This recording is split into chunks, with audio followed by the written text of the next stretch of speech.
Hello students, बेटा आज हम अपने 12th क्लास का next topic the methods of preparation of colloidal solution करेंगे। अब इसको बनाने के जो मेथड्स हैं उनको हम डिवाइड करेंगे। एक तो होंगे हमारे कंडेंसेशन मेथड्स और एक होंगे डिस्पर्जन मेथड्स। कंडेंसेशन मतलब पार्टिकल का साइज है बहुत छोटा, वो दो या ज़्यादा जुड़ेंगे, कंडेंस करेंगे और कोलाइडल रेंज में आ जाएंगे। दूसरा है डिस्पर्जन, मीन्स वो पहले लार्ज साइज के हैं, बड़े साइज के, उनको हम ब्रेक करेंगे कोलाइडल रेंज में। तो बारी बारी करते हैं। कंडेंसेशन के अंदर क्या क्या हो सकता है? सबसे पहले ऑक्सीडेशन। ऑक्सीडेशन कैसे? किसी सब्सटेंस का ऑक्सीडाइज करके हम उसको कोलाइडल में कन्वर्ट करें। सपोज मैंने H2S गैस ले, इसको मैं पास कर दूं ब्रोमीन वाटर से, तो क्या बनेगा? कोलाइडल सॉल्यूशन बन जाएगा सल्फर का, HBr and sulphur. Sulphur solution बन गया, HBr अलग होगा। और क्या हो सकता है? एक मेथड हमारा हो सकता है ऑक्सीडेशन के साथ साथ रिडक्शन। रिडक्शन किसका? जैसे सपोज मैंने गोल्ड AuCl3 इसके क्लोराइड लिए, SnCl2 साथ में डाल दें, क्या बन जाएगा? गोल्ड का कोलाइडल सॉल्यूशन। SnCl4 निकल जाएगा, गोल्ड अलग हो जाएगा। अब बैलेंसिंग कर लो। बैलेंसिंग कहाँ पर होगी इसकी?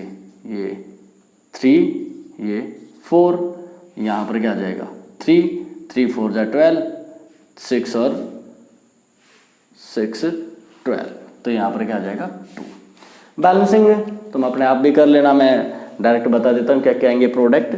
कि हमने इसके क्लोराइड के अंदर अगर SnCl2 डाला तो गोल्ड का कोलाइडल सॉल्यूशन बन गया। ऐसे भी कर सकते थे हम, ये क्लोराइड के साथ अगर मैं हाइड्रोजन डाल दूं NH2 NH2, in that case also क्या होगा हमारा? इसमें से क्या क्या निकलेंगे हमारे? ये Cl की हाई एफिनिटी है वो हाइड्रोजन के साथ, तो HCl निकल जाएंगे। नाइट्रोजन क्या है? Na2 बन के निकल जाएगी, और गोल्ड का क्या बन जाएगा? Colloidal solution. बैलेंसिंग कर लेंगे इसके केस में भी। बैलेंसिंग करेंगे तो यहाँ पर 3 है, यहाँ पर ये 4 है। बैलेंसिंग कहाँ पर होगी? अप्रोक्स 12 पर होगा। 4 3 जा, यानी कि मैं यहाँ 3 डाल दूँ तो ये क्या हो जाएंगे? 12, तो यहाँ पर भी 12 कर लें, 4, तो यहाँ पर आ जाएंगे तुम्हारे 12 HCl और 3 Na2 निकल जाएंगे, 4 Au आ जाएगा। बैलेंसिंग कर लेना। मीन्स अगर मैं हाइड्रोजन डाल लूँगा तो गोल्ड का colloidal solution Na2 gas and HCl निकल जाएंगे। तो हमने क्या क्या किया? ऑक्सीडेशन कर लिया, रिडक्शन कर लिया। और क्या हो सकता है भाई? और हो सकता है हम डबल डिस्प्लेसमेंट भी कर सकते हैं, और उसके अलावा एक्सेसिव कूलिंग हो सकती है, उसके अलावा सॉल्वेंट एक्सचेंज कर सकते हैं, हम देखते हैं। और एक क्या कर सकते हैं? हाइड्रोलिसिस। नेक्स्ट चलो मैं हाइड्रोलिसिस कर दूं। किसका किया हमने? सपोज हमने कंसंट्रेटेड सॉल्यूशन लिया, किसका? कंसंट्रेटेड सॉल्यूशन ऑफ FeCl3 लिया। इसके ऊपर हमने क्या किया? H2O डाला, कैसा? Hot, drop wise. Hot water डाल दिया ड्रॉप वाइज। क्या होगा? ये कोलाइडल सॉल्यूशन बनेगा FeOH थ्राइस का, और इसमें से क्या निकल जाएंगे हमारे? HCl। बैलेंसिंग कर लेना। 3 होंगे तो 3OH आएंगे और 3 HCl निकल जाएंगे। ये क्या था? हाइड्रोलिसिस कर दिया हमने। और क्या कर सकते थे हम कर लेते हैं बाय एक्सेसिव कूलिंग। कई सॉल्यूशंस को, जैसे ऑर्गेनिक सब्सटेंस के अंदर वाटर है, आइस डालें और उसका हम कोलाइडल सॉल्यूशन बनाएं तो भी बन जाएगा। और क्या कर सकते हैं? Bye solvent exchange. अब सॉल्वेंट तो हम ट्रू में यूज करते हैं, सॉल्वेंट एक्सचेंज कैसे? अब कुछ चीजें हैं जैसे लाइक हमारी सल्फर है या फॉस्फोरस है, ये क्या होंगे? Soluble in alcohol but not soluble in water. अब हम क्या करेंगे? हमें पता है alcohol and water are completely miscible. देखो ये अल्कोहल में मिलेंगे, वाटर में नहीं। अल्कोहल और वाटर कंप्लीटली क्या है, मिसेबल। सपोज मैंने एक वेसल लिया, कोई भी बीकर लिया, इसमें मैंने सॉल्यूशन तैयार किया किस किस का, अल्कोहल प्लस सल्फर, क्या बन गया इसका, ट्रू सॉल्यूशन। फिर हमने क्या किया, इस सॉल्यूशन को पोर कर दिया दूसरे वेसल में, ये हमने लिया क्या, वाटर, और इसके अंदर हम क्या करेंगे, इसको पोर कर देंगे। अब क्या बन जाएगा, एक कोलाइडल सॉल्यूशन बन जाएगा, मिलके कलर हो जाएगा colloidal sol of sulphur in water, वाटर के अंदर सल्फर का। ये किसकी टाइप्स थी, ये सारी थी कंडेंसेशन मेथड्स। अब हम करेंगे डिस्पर्जन मेथड्स। कौन से करेंगे, डिस्पर्जन मेथड्स। डिस्पर्जन मेथड्स में हमारे क्या आ जाएंगे, डिस्पर्स करना है। सबसे पहले तो हो सकता है by mechanical disintegration, by mechanical disintegration. Mechanical disintegration क्या करेंगे, सपोज हमारे पार्टिकल्स हैं, उनका जो साइज है वो है more than 1000 nanometre, greater than 1000 nanometre. क्या करें हम, मैकेनिकली उसको बॉल मिल या स्टैंप मिल में उसको कर्स कर देंगे। जैसे सपोज ये हमारी मर्जी, हम बॉल मिल बनाए या स्टैंप मिल। इसमें बॉल मिल है तो ये पत्थर के बॉल्स टाइप से हो जाएंगे, और या मेटेलिक होंगे, हैवी मेटेलिक। स्टैंप मिल है तो स्टैंप लगा देते हैं। इसके अंदर बारीक बारीक पोर्स होंगे। अब इसके अंदर वो कोलाइडल पार्टिकल तब तक उसकी कर्सिंग होती रहेगी जब तक वो कोलाइडल रेंज का ना हो जाए, उससे सॉल्यूशन में आ जाएगा। दूसरा जो मेथड है ये थोड़ा इंपॉर्टेंट और हम कर चुके हैं, बाय इलेक्ट्रो डिसइंटीग्रेशन।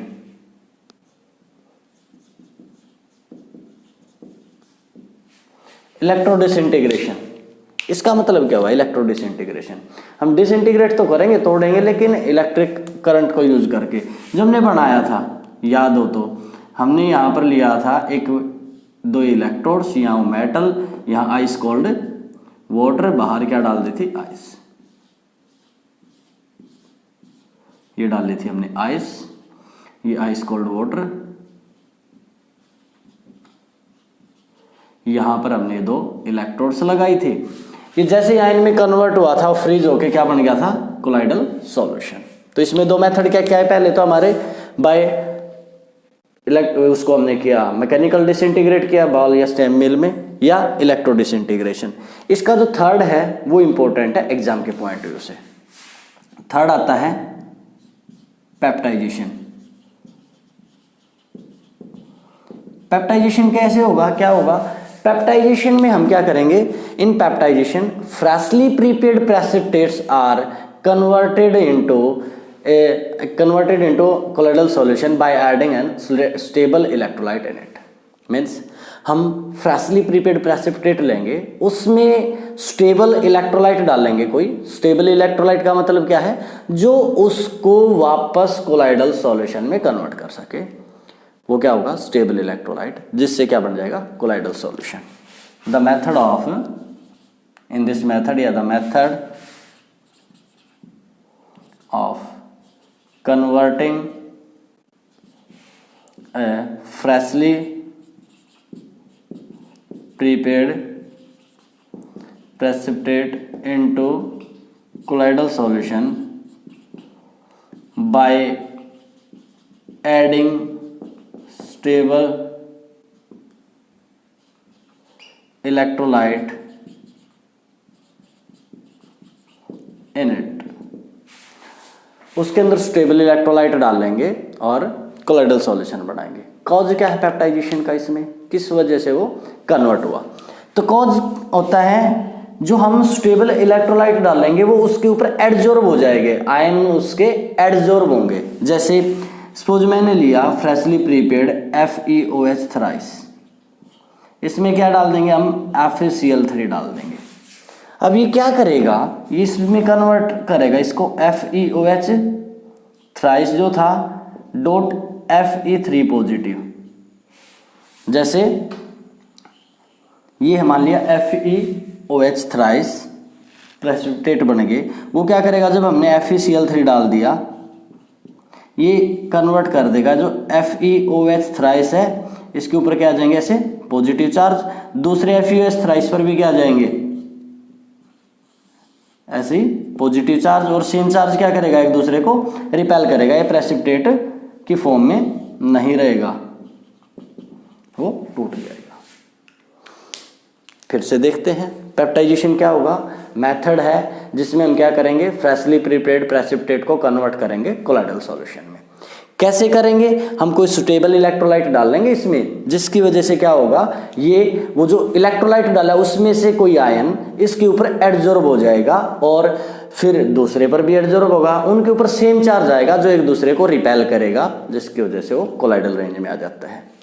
1 मिनट में हम इन सारे टॉपिक्स को एक बार रिवाइज कर देते हैं। कंडेंसेशन में ऑक्सीडेशन किया था हमने, रिडक्शन मेथड किया था हमने, हाइड्रोलाइसिस किया था, एक्सेसिव कूलिंग से या सॉल्वेंट एक्सचेंज से हम कन्वर्ट कर सकते थे। डिस्पर्जन मेथड में हमने क्या किया, मैकेनिकल डिसइंटीग्रेशन किया। बॉल या स्टैंप मिल में हमने जो बड़े साइज के हमारे पार्टिकल्स थे उनको कर्स किया कोलाइडल रेंज में।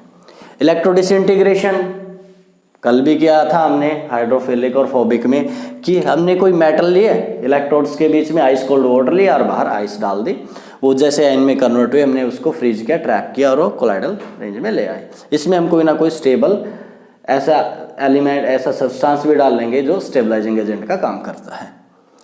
पेप्टाइजेशन, फ्रेशली प्रिपेयर्ड प्रेसिपिटेट को कोलाइडल में कन्वर्ट कर देंगे। Got it. अब इसके बाद जो नेक्स्ट टॉपिक आएगा वो आएगा इसका प्यूरिफिकेशन कैसे करें। देखो हमने किया है कोलाइडल सॉल्यूशन क्या है, फिर हमने किया है कोलाइडल सॉल्यूशन के को हम की प्रॉपर्टीज की थी, कुछ बेसिक प्रॉपर्टी की थी हमने। उसके अलावा हमने किया है कोलाइडल सॉल्यूशन को बनाएं कैसे। अब हम करेंगे उसके, हमने टाइप्स भी कर ली थी, टाइप्स 3 टाइप की थी हमने, फिजिकल स्टेट पर, फोर्स ऑफ इंटरेक्शन के बेस पर और पार्टिकल के बेस पर। मेथड भी हो गए बनाने के। अब हम करेंगे इनको प्यूरिफाई कैसे करें। सपोज हमने कोई कोलाइडल सॉल्यूशन बनाया, उसके अंदर कोई क्रिस्टलाइड्स है, क्रिस्टलाइड मतलब कोई आयंस वगैरह, कोई जैसे NaCl वगैरह के पार्टिकल हैं, KCl वगैरह के हैं, वो क्रिस्टलाइड्स हैं। तो उन क्रिस्टलाइड्स को उन कोलाइडल से अलग करना क्या होगा, हमारा प्यूरिफिकेशन। तो उसके कुछ मेथड्स हैं। सबसे पहला मेथड है हमारा dialysis.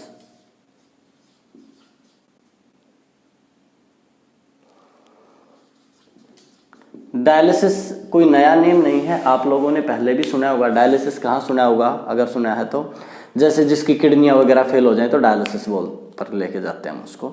In case of dialysis क्या होगा, डायलिसिस के अंदर हम, वैसे कि मेथड है, सिर्फ किडनी के केस में ही नहीं है, किसी भी कोलाइडल सॉल्यूशन को प्योर करने का एक मेथड है, यूजिंग पर्चमेंट और सेलोफेन। या तो हम पर्चमेंट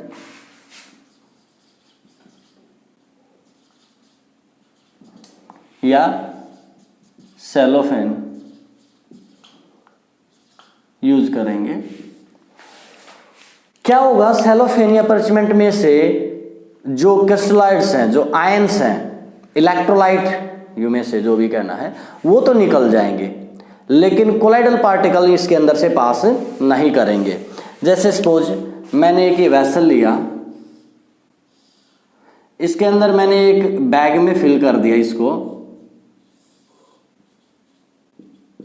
कोलाइडल सॉल्यूशन को। यहां हमने क्या डाल दिया, सॉल्वेंट या यू में से वाटर लिया, ये डिस्टिल्ड वाटर लिया हमने।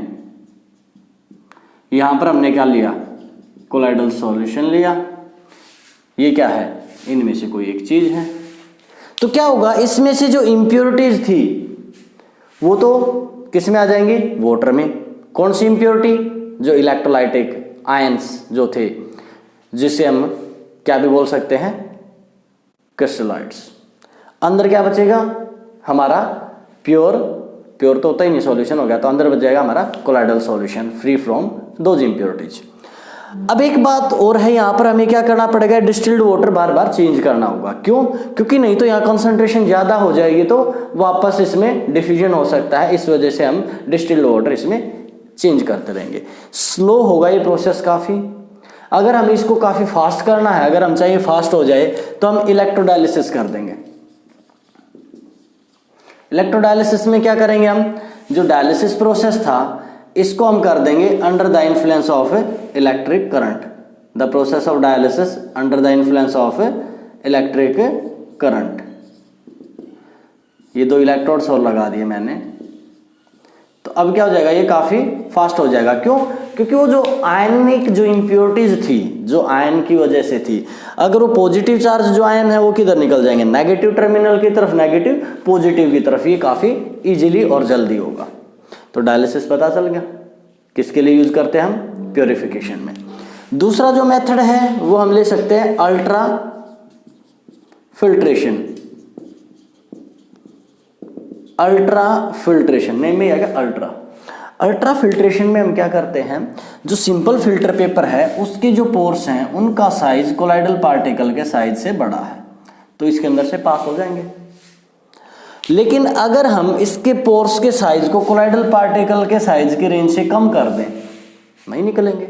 उसके लिए हम क्या करते हैं, हम कोलाइडिन तैयार करते हैं। कोलाइडिन क्या है, एक सॉल्यूशन है नाइट्रोसेल्युलोज, कितना 4% नाइट्रोसेल्युलोज का सॉल्यूशन है इन अल्कोहल एंड, और क्या लेते हैं हम, ईथर। अब उसको हार्ड किससे करेंगे, इसको हार्ड कर लेंगे by dipping it in formaldehyde. Formaldehyde solution में हम इसको डिप करके हार्ड कर लेंगे। उससे क्या होगा, इसके जो पोर्स हैं उसमें कुछ ये सॉल्यूशन भर जो हमने डाला था उसने इसके पोर्स के साइज को कम कर दिया। अब इनके हम अलग अलग कंसंट्रेशन यूज करते हैं, अलग अलग टाइप के साइज के कोलाइडल सॉल्यूशन से इम्प्योरिटीज निकालने के लिए। जिस कोलाइडल सॉल्यूशन का में कोलाइडल पार्टिकल का साइज बड़ा है तो हम ये पोर्स बड़े भी रख लेते हैं, बहुत छोटा है तो इतना तो हमें रखना ही है कि वो आयनिक इम्प्योरिटीज है वो तो निकल जाएंगी लिक्विड के साथ। यहाँ पर क्या बचेंगे, हमारे कोलाइडल जो पार्टिकल्स हैं वो, उन्हें हम प्योर मीडियम लेंगे। डिस्पर्स फेज तो ये हो गया, मीडियम में ऐड करेंगे, हमारा colloidal solution free from impurities ready होगा। Got it. थर्ड हमारा होता है इसमें अल्ट्रा सेंट्रीफ्यूगेशन। सेंट्रीफ्यूगेशन प्रोसेस बिल्कुल वही है, अगर आपको ध्यान आया हो, जिससे हम मिल्क से क्रीम को कैसे अलग करें। छोटी क्लासेज में पढ़े आपने बहुत बार कि how can we separate milk and cream. तो हम क्या करते थे, वहाँ पर हम लगाते थे सेंट्रीफ्यूगेशन। हम उसको हाई स्पीड से रोटेट करते थे, जो कुछ एक को पता होगा, जैसे रई वगैरह टाइप की चीज़ लगाते हैं, जैसे कर्ड से बटर को अलग करने के लिए भी, जो हमारा बटर मिल्क अलग हो जाएगा और बटर अलग। उसके लिए क्या करते हैं, हम हाई स्पीड पर रोटेट करेंगे। उससे क्या होगा, जो disperse phase and dispersion medium separate out, वो तो क्या था वहां पर फेज एंड मीडियम सेपरेट किया। यहां में क्या सेपरेट करने हैं, ये भी ध्यान में हो, इम्प्योरिटीज। फेज और मीडियम नहीं, हमें क्या सेपरेट करने, इम्प्योरिटीज। अब हमें पता है वो इम्प्योरिटी क्यों है, क्योंकि वो उस मीडियम में सोल्यूबल थी, जो भी आयंस थे वो सोल्यूबल थे। अब अगर हम इसको क्या करेंगे, जो भी ट्यूब्स लेंगे उसके अंदर हमने क्या डाल दिया, कोलाइडल सॉल्यूशन। इसका छोटा सा एग्जांपल मैं दूं तो कई बार आपने देखा होगा ब्लड टेस्ट में टेस्ट ट्यूब को क्या करते हैं, एक छोटी सी मशीन होती है उसके अंदर फिट करेंगे, उसको ऑन करेंगे तो वो वेरी हाई स्पीड पर रोटेट करती है, एट वेरी हाई स्पीड। जब बहुत हाई स्पीड पर ये रोटेट होगी तो कोलाइडल जो सॉल्यूशन में जो कोलाइडल पार्टिकल्स थे, डिस्पर्ज फेज जो था, you can say disperse phase और colloidal particle, they will settle down, वो नीचे बैठ जाएंगे। और जो ऊपर क्या रहेगा, जो उसका मीडियम था जिसके अंदर क्या है सोल्यूबल इम्प्योरिटीज, वो ऊपर रहेगा। हम उसको अलग कर लेंगे, जो नीचे सेटल डाउन हमारे कोलाइडल पार्टिकल है, we separate out it and we add it in pure medium, जैसे उसमें हमने प्योर मीडियम में डाला था। Got it. ये थे methods of preparation of colloidal solution. Again I am repeating, dialysis में क्या होगा, सेल्फेन या पर्चमेंट पेपर लेंगे हम, जिसके अंदर क्या डाल देंगे, कोलाइडल सॉल्यूशन। इसको प्योर वाटर डिस्टिल्ड वाटर में हमने रख दिया। इसके अंदर से जो भी हमारे क्रिस्टलाइड्स थे, जो इम्प्योरिटीज थी, वो इसमें आ जाएंगे वाटर में, अंदर हमारा क्या बचेगा, colloidal solution free flow impurities. Ultra filtration में हमने नाइट्रोसेलुलोज जेल का लिया है, इसको हम क्या भी बोल सकते हैं, कोलाइडेंस। कोलाइडेंस सॉल्यूशन के अंदर हमने फिल्टर पेपर को डिप किया था, फॉर्मल्डिहाइड में डिप करके हार्ड किया, उसके पोर्स का साइज रिड्यूस किया। जैसे एक एग्जांपल लेते हैं, चाय छानने की छन्ने हैं, बारीक पोर्स हैं, चाय छान सकते हैं। अगर वही बड़े पोर्स हों, किसी ने देखा हो गेहूँ वगैरह को साफ करने के लिए यूज करते हैं, बड़े होल होते हैं, उसमें से चाय की छलनी की तरह यूज करें तो क्या कर पाएंगे, नहीं। क्यों? क्योंकि साइज पोर्स का बड़ा है, वो नीचे निकल जाएंगे उसके अंदर से। अब कैसे उसे अगर हमने फिल्ट्रेशन के लिए यूज करना तो कैसे कर सकते हैं, उसके अंदर अगर मैं कोई एक क्लॉथ लगा दूं, कोई कपड़ा लगा दूं जिसके पोर्स हो गए छोटे, यूज किया जा सकता है। तो कपड़े की जगह हमने यहाँ पर क्या किया, इन पोर्स का साइज कैसे रिड्यूस किया, हमने कोलाइडिन लिया, कोलाइडिन सॉल्यूशन में डिप किया, फॉर्मल्डिहाइड से हार्ड किया, पोर्स का साइज कम किया। अलग अलग कंसंट्रेशन यूज कर लेंगे अलग अलग टाइप के कोलाइडल सॉल्यूशन के लिए, क्योंकि उसके साइज कम ज़्यादा हैं तो हम ये पोर्स के साइज भी कम ज़्यादा कर सकते हैं। फिर लिया हमारा ultra centrifugation. In case of ultra centrifugation we use the method of, यानी कि सेंट्रीफ्यूगेशन का अल्ट्रा और एडवांस, और भी ज़्यादा स्पीड पर रोटेट करेंगे। उससे क्या होगा, जो डिस्पर्स फेज या यूं में से colloidal particles will settle down, और बाकी जो इम्प्योरिटीज हैं वो मीडियम में रह गई थी उन्हें सेपरेट करेंगे, प्योर मीडियम में ऐड करेंगे, colloidal solution ready. Got it? तो इन मेथड्स के बाद जो नेक्स्ट आते हैं हमारे यहाँ, वो आ जाएंगे properties of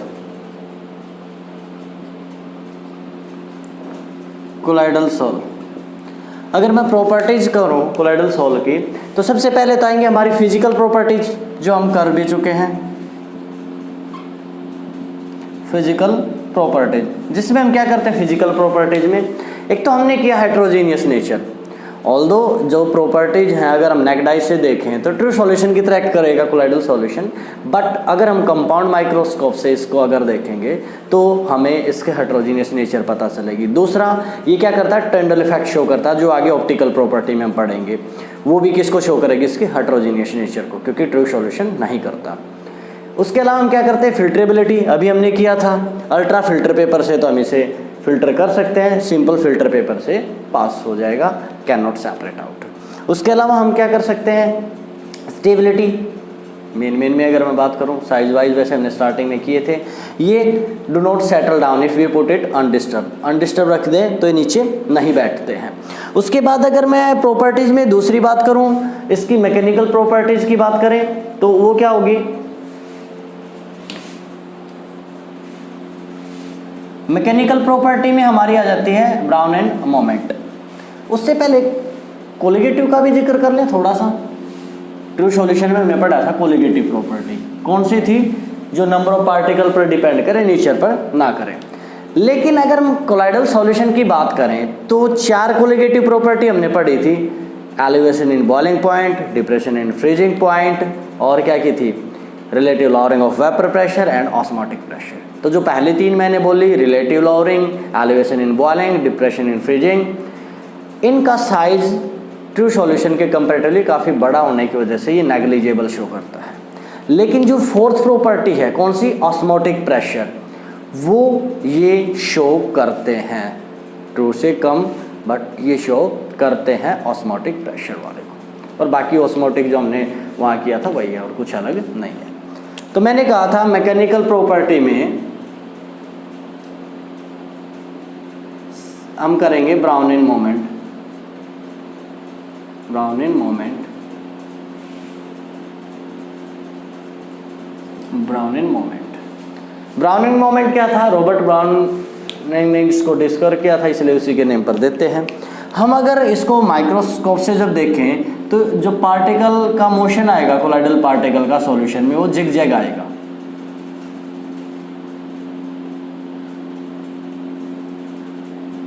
they move in zigzag motion like this. तो ये जो जिगजैग मोशन है कोलाइडल पार्टिकल का कोलाइडल सॉल्यूशन में, ये क्या कहलाता है, brown in moment. The zigzag moment of colloidal particles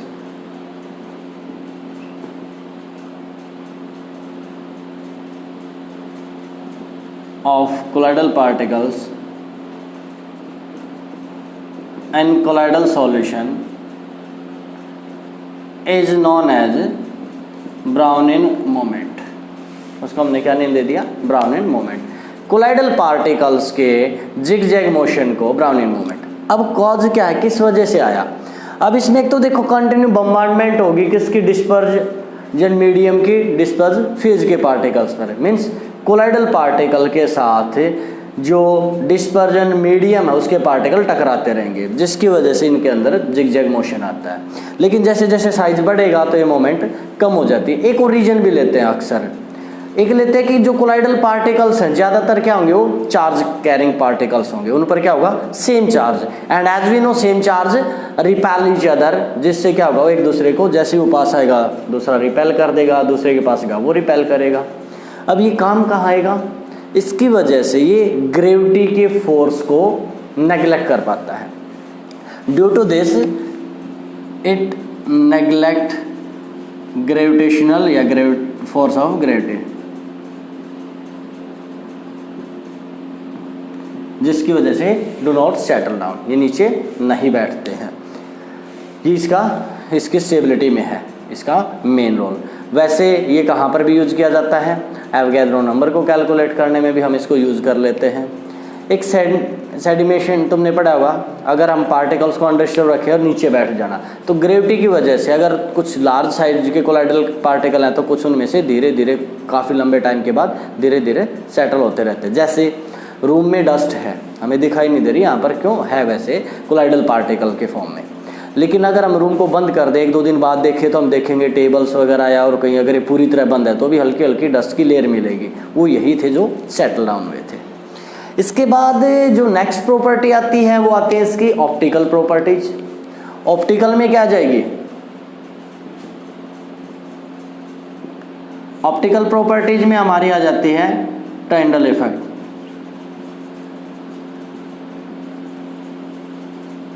टाइंडल effect को समझने के लिए एक चलो एक्सपेरिमेंटल फॉर्म लिख दे। या हमने कोई टॉर्च ऑन की, ये लाइट गई, ट्रू सॉल्यूशन में इसे दिखाई नहीं देगी, लेकिन यहाँ इसका पाथ हमारा विजिबल हो जाएगा। किसमें? कोलाइडल में। ट्रू में नहीं हुआ। क्यों हुआ? इस कोलाइडल पार्टिकल्स के साथ जब वो लाइट टकराई तो उसकी स्कैटरिंग होगी, और इसे ही क्या बोलते हैं हम? Tyndall effect. The scattering of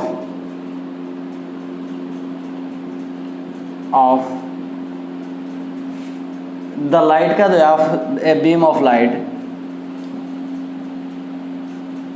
yes the light लिख दो, by colloidal particles present in colloidal solution,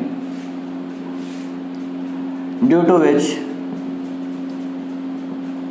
its path is visible is known as Tyndall effect। जब वो यहाँ से पास होगी कोलाइडल पार्टिकल से टकराएगी, जिससे उसका पाथ विजिबल हुआ, ल्यूमिनस हुआ, उसे ही हमने क्या नेम दिया? टाइंडल इफेक्ट। जैसे रात को अगर हम टॉर्च जलाएं छत पर जाके, या गाड़ियों की हेडलाइट्स देखी होगी जहाँ थोड़ी बहुत डस्ट उड़ रही हो, देखी होगी हेडलाइट अलग से दिखते हो, गाड़ियाँ जो टर्न लेंगी तो हेडलाइट भी ऐसे टर्न लेती दिखाई देंगी। हम टॉर्च जला के भी वो एक्सपेरिमेंट देख सकते हैं। जो पाथ विजिबल हुआ वो क्या है? टाइंडल इफेक्ट। कईयों ने देखा होगा किसी अंधेरे रूम में अगर किसी एक छोटे से रोशनदान या खिड़की से लाइट आ रही होती है तो हमें वो पार्टिकल उड़ते हुए दिखते हैं। जो पार्टिकल उड़ते हुए दिख रहे हैं वो जो जिगजैग मोशन है वो तो ब्राउनिन मोमेंट है, और जो पाथ विजिबल हुआ उनकी वजह से वो आती हुई दिखाई दे रही है हमें लाइट अंदर, वो क्या है? टाइंडल इफेक्ट। Got it? अब टाइंडल इफेक्ट के लिए कुछ कंडीशंस भी हैं। तो कंडीशन क्या है कि जो ये बीम हमने पास की, जो लाइट हम पास कर रहे हैं, उसके साइज में और कोलाइडल पार्टिकल के साइज में, उस लाइट का साइज का मतलब क्या है? लाइट की वेवलेंथ, जो हमने रेज डाले हैं उनकी वेवलेंथ का साइज और कोलाइडल पार्टिकल के साइज में डिफरेंस होना चाहिए, लार्ज डिफरेंस। उन्हीं की लगभग बराबर उसकी हो तो वो उसको डिस्पर्स या उसके पाथ को विजिबल नहीं कर पाएगा, स्कैटरिंग नहीं होगी। दूसरा, इनके जो रिफ्रैक्टिव इंडेक्स हैं डिस्पर्स फेज और मीडियम, उसमें भी फ़र्क होना चाहिए, तब ये टाइंडल इफेक्ट टाइंडल इफेक्ट हमारा शो होगा। टिंडल इफेक्ट कहाँ कहाँ हम अप्लाई करते हैं, स्मोक स्क्रीन्स बनाते हैं आजकल तो डीजे वीजे पर भी, वो बीच में धुआं छोड़ेंगे, कलर्ड लाइट्स छोड़ेंगे, जिससे वहाँ पर एक अच्छा सा लुक बनता है। क्यों, अगर वो जो उसने वहाँ पर फोग मिस्ट टाइप से वो वेपर्स वगैरह नहीं छोड़ी होती, वहाँ कोलाइडल नहीं बनाया होता, तो उससे क्या होता, वो रे ऊपर होती और नीचे आनी थी उस पर्सन के ऊपर ही आती, बीच में वो विजिबल नहीं होती, उनका जो जिग जैग मोशन टाइप से उन लाइटिंग का करते हैं वो शो नहीं होता, वो इसी की वजह से शो हुआ हमारा। जो स्मोक स्क्रीन्स वगैरह बनाते हैं उसमें भी क्या शो करते हैं हम, टिंडल इफेक्ट यूज करते हैं। प्रॉपर्टीज आगे आ जाएंगे हमारी इलेक्ट्रिकल प्रॉपर्टीज। तो आज के लेक्चर में हम यहाँ तक करेंगे, इलेक्ट्रिकल प्रॉपर्टीज कल करेंगे।